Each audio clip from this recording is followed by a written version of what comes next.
So today we're going to talk about dysglycemia and Hashimoto's. So dysglycemia, glycemia refers to blood sugar. Dys means it's screwed up. Means it's dyst. Okay, so basically dysglycemia can be high blood sugar, low blood sugar, but it's usually somebody bouncing back and forth between high and low blood sugar. This is one of my favorite topics, so I'll do my best to try and keep it less than an hour and a half long here. Okay, this just be a couple of minutes.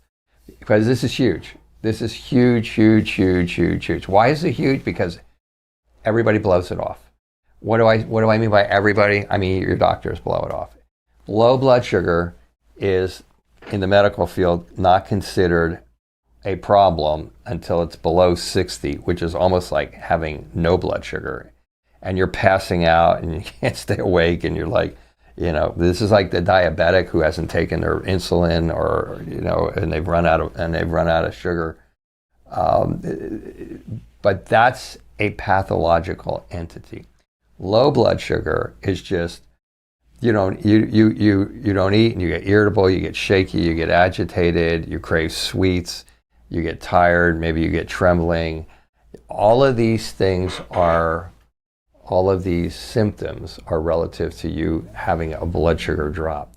When you get a blood sugar drop, it affects your brain. Obviously, you get irritated, agitated, those types of things, because your brain needs proper blood sugar. Everything, all your cells need proper blood sugar, but your brain gives you the most notable symptoms. And when you're getting those symptoms, there's a huge amount of inflammatory and what's called oxidative stress. And so both of these chemical entities will then cause your antibodies to your thyroid to be attacked by inflammatory responses. And then ultimately those inflammatory responses will attack your thyroid if you're a Hashimoto's patient. And then there's insulin resistance. So low blood sugar below 60 is what your medical doctor would be all excited about. But they're really not excited about low blood sugar when you're getting irritable and shaky and have anxiety and stuff. They just say, you know what? You just have anxiety and you're irritable and shaky. Here, take some Xanax or take some Prozac or take some sort of a anti-anxiety medication. They'll look at your labs and if your blood labs are normal, but you have all of those symptoms, they're not going to treat you for low blood sugar. Here's the problem. Your low blood sugar can be present for 7 to 10 years before it shows up on your blood test. So you really got to go by the symptoms. Same thing with high blood sugar. We'll use the terms insulin resistance, because these are terms that doctors will use with you, or pre-diabetic. Once you get to diabetes, you're diabetic, you have high blood sugar. It stays high until you do something about it. But when you have low blood sugar that's not in the low range where they go, oh, you really have low blood sugar, or when you have high blood sugar that's pre-diabetic or insulin resistant, an awful lot of doctors don't do anything about that. They just think, it's not diabetes yet, so we'll wait until it's diabetes and treat it. Maybe the insurance companies won't let them treat it until you're diabetic type 2. But it is huge. I mean, prediabetes is the cause of polycystic ovarian syndrome, which is like half of the infertility in this country. It's the number one cause of small fiber neuropathy for those of you who have sharp shooting burning pain in your feet and your doctors have told you got to live with it forever. It's prediabetes. 50% of the time, that is prediabetes. Relative to Hashimoto's, prediabetes symptoms are the main prediabetes symptom is I fall asleep after meals. That's really the big one. The main low blood sugar one, by the way, the main low blood sugar symptom is I eat and I feel better. You shouldn't feel better. You should just get hungry, eat, and your hunger should go away, and then you should go on with it. You should not be like, I'm tired, I'm shaky, I'm irritable, and then you eat and all of a sudden you're wonderful. Okay? That's low blood sugar. That's the main sign that you have low blood sugar. For high blood sugar, the main sign is fatigue after meals. You'll have cravings of sweets and maybe you urinate too much and maybe you're having trouble losing weight, but all those can be other things. Okay, but fatigue after meal is only two things.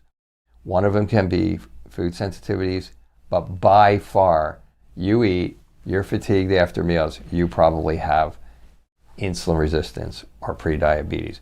Oh, but my tests were normal. Same thing.